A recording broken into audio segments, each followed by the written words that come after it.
Saul had returned from fighting the Philistines, and he learned that David and his men were hiding in the hills of En-Gedi.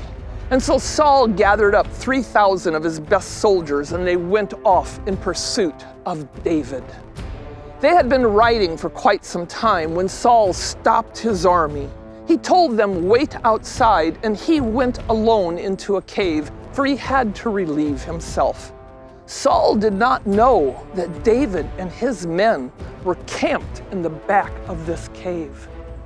David's guards came to him and they said, "This is the day when the Lord has said, I will deliver your enemy into your hands, and you can do with him as you please." David crept quietly forward, and then taking his knife, he cut off a corner of Saul's robe. He turned and went back to his men, but soon he was consumed with guilt.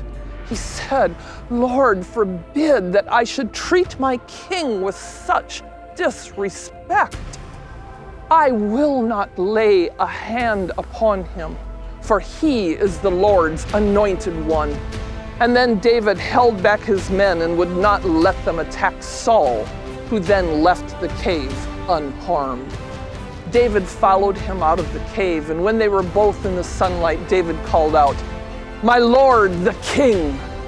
When Saul turned around, David bowed before him and prostrated himself upon the ground. And then he looked up at Saul and he said, "Why do you believe those who tell you that David is bent on harming you? You have seen with your own eyes today that the Lord delivered you into my hands in that cave. They were urging me to kill you, but I spared you. I said to them, I will not raise my hand against the king, for he is the Lord's anointed."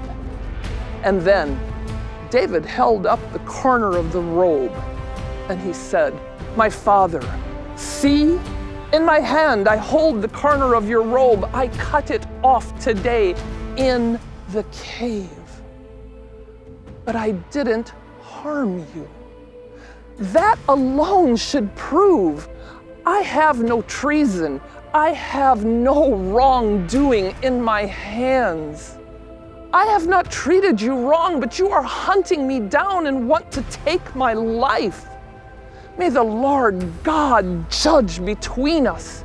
May the Lord avenge our wrongs. But I will not raise my hand against you."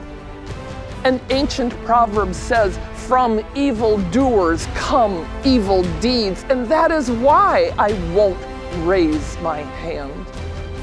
Against whom has the king of Israel come out? Who are you pursuing? A dog? A flea?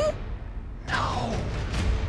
May the Lord consider my cause and uphold it, and may he vindicate me by delivering me from your hands. When David had finished speaking, Saul said, "David, my son, is that your voice?" And Saul wept aloud.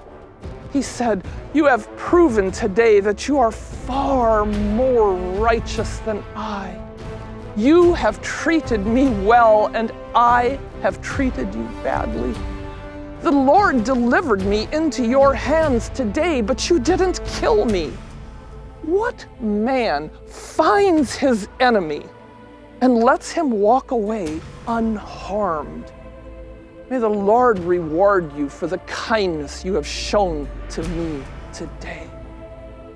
I know now you will be the king. I know now that Israel will be established in your hands. But promise me this. Promise me through the Lord Almighty that you will not kill off my descendants, nor will you banish my name from my father's family."